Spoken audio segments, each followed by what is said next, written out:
जय श्री कृष्णा। राधे राधे। आप सभी स्वस्थ और मस्त होंगे। आइए आज हम पढ़ते हैं छठा महात्म्य। श्री भगवान कहते हैं सुमुखी, अब मैं छठे अध्याय का महात्म्य बतलाता हूँ, जिसे सुनने वाले मनुष्यों के लिए मुक्ति करतल हो जाती है। गोदावरी नदी के तट पर प्रतिष्ठानपुर पैठण नामक एक विशाल नगर है, जहाँ मैं पीपल लेस के नाम से विख्यात होकर रहता हूँ। उस नगर में जानश्रुति नामक एक राजा रहते थे, जो भूमंडल की प्रजा को अत्यंत प्रिय थे। उनका प्रताप मार्तंड मंडल के प्रचंड तेज के समान जान पड़ता था। प्रतिदिन होने वाले उनके यज्ञ के धुएं से नंदन वन के कल्प वृक्ष इस प्रकाश काले पड़ गए थे, मानो राजा की असाधारण दानशीलता देखकर वे लज्जित हो गए हो। उनके यज्ञ में प्राप्त पूर्णोदक के रसा स्वादन में सदा आसक्त होने के कारण देवता लोग कभी प्रतिष्ठानपुर को छोड़कर बाहर नहीं जाते थे। उनके दान के समय छोड़े हुए जल की धारा, प्रताप रूपी तेज और यज्ञ के धुओं में पुष्ट होकर मेघ ठीक समय पर वर्षा करते थे। उस राजा के शासनकाल में इतियों खेती में होने वाले 6 प्रकार के उपद्रवियों के लिए कहीं थोड़ा भी स्थान नहीं मिलता था और अच्छी नीतियों का सर्वत्र प्रसार होता था।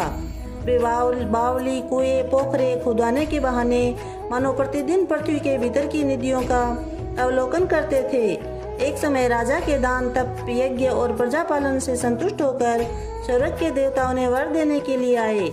वे कमल नाल के समान उज्जवल हंसों का रूप धारण करके अपनी पंखें हिलाते हुए आकाश मार्ग से चलने लगे।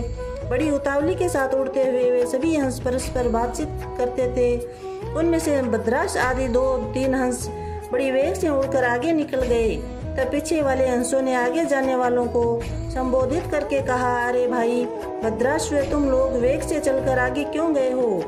यह मार्ग बड़ा दुर्गम है, इसमें हम सबको साथ मिलकर चलना चाहिए। क्या तुम्हें दिखाई नहीं देता? यह सामने ही पुण्य मूर्ति महाराज जानश्रुति का तेज पूज्य अत्यंत स्पष्ट रूप से प्रकाशमान हो रहा है। उस तेज से भस्म होने की आशंका है, अतः सावधान होकर चलना चाहिए। पीछे वाले हंसों के वचन सुनकर आगे वाले हंस हंस पड़े और उच्च स्वर से उनकी बातों की अवहेलना करते हुए बोले, अरे भाई, क्या इस राजा जानश्रुति का तेज ब्रह्मवादी महात्मा रेवक के तेज से भी अधिक तीव्र है?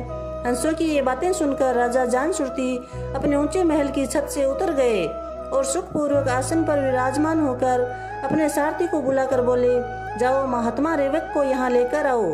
राजा का यह अमृत समान वचन सुनकर मह नामक सारथी प्रसन्नता पूर्वक करता हुआ नगर से बाहर निकला।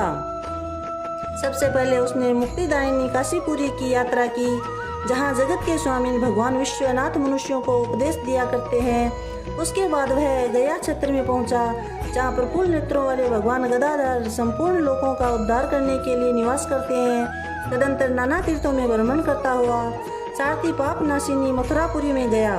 यह भगवान श्री कृष्ण का आदि स्थान है, जो परम महान एवं मोक्ष प्रदान करने वाला है। वेद और शास्त्रों में वह तीर्थ त्रिभुवनपति भगवान गोविंद के अवतार स्थान के नाम से प्रसिद्ध है। नाना देवता और ब्रह्म ऋषि उसका सेवन करते हैं। मथुरा नगर कालिंदी यमुना के किनारे शोभा पाता है।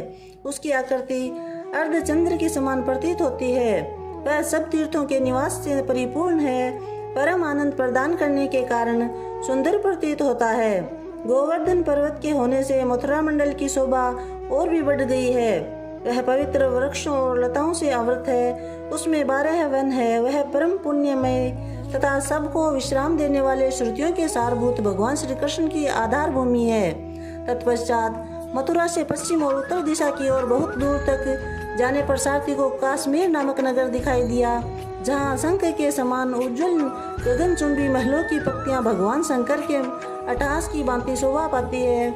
जहाँ ब्राह्मणों के शास्त्रीय आलाप सुनकर मूक मनुष्य भी सुंदर वाणी और पदों का उच्चारण करते हुए देवता के समान हो जाते हैं। जहाँ निरंतर होने वाले यज्ञ धूप से व्याप्त होने के कारण आकाश मंडल मेघों से धुले रहते हैं, अपनी कालिमा नहीं छोड़ता। जहाँ उपाध्याय के पास आकर छात्र जन्मकालीन अभ्यास से ही संपूर्ण कलाएं स्वतः पढ़ लेते हैं, तथा जहाँ माणिकेश्वर नाम से प्रसिद्ध भगवान चंद्रशेखर देहधारियों को वरदान देने के लिए नित्य निवास करते हैं। कश्मीर के राजा माणिक्य सेन ने दिग्विजय में समस्त राजाओं को जीतकर भगवान शिव का पूजन किया था। तभी से उनका नाम माणिकेश्वर हो गया था। उन्हीं के मंदिर के दरवाजे पर महात्मा रेवक एक छोटी सी गाड़ी पर बैठे अपने अंगों को खुजलाते हुए वृक्ष की छाया का सेवन कर रहे थे। इसी अवस्था में सारथी ने उन्हें देखा। राजा के बताए भिन्न भिन्न चिन्हों से उसने शीघ्र ही रेवक को पहचान लिया और उनके चरणों में प्रणाम करके कहा, ब्रह्मान, आप किस स्थान पर रहते हैं? आपका पूरा नाम क्या है? आप तो सदा स्वच्छंद विचरने वाले हैं, फिर यहाँ किस लिए ठहरे हैं? इस समय आपका क्या करने का विचार है? सारथी के वचन सुनकर परम आनंद में निमग्न हो महात्मा रेवक कुछ सोचकर उससे कहा, यद्यपि हम पूर्ण काम है, हमें किसी वस्तु की आवश्यकता नहीं है, तथापि कोई भी हमारी मनोमूर्ति के अनुसार परिचर्या कर सकता है। रेवक के हार्दिक अभिप्राय को आदरपूर्वक ग्रहण करके सारथी धीरे से राजा के पास चल दिया। वहां पहुंचकर राजा को प्रणाम करके उसने हाथ जोड़कर सारा समाचार निवेदन किया।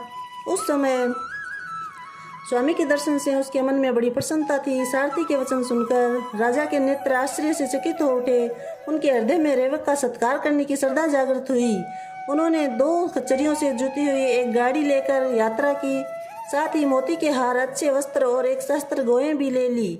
कश्मीर मंडल में महात्मा रेवक जहाँ रहते थे उस स्थान पर पहुंचकर राजा ने सारी वस्तुएं उनके आगे निवेदन कर दी और पृथ्वी पर पड़कर साष्टांग प्रणाम किया।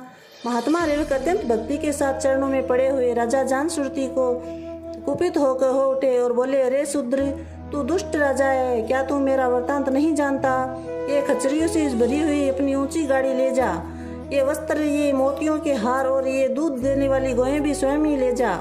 इस तरह आज्ञा देकर रेवक ने राजा के मन में भय उत्पन्न कर दिया।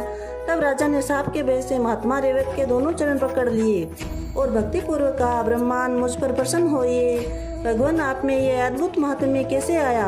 प्रसन्न होकर मुझे ठीक ठीक बतलाइए।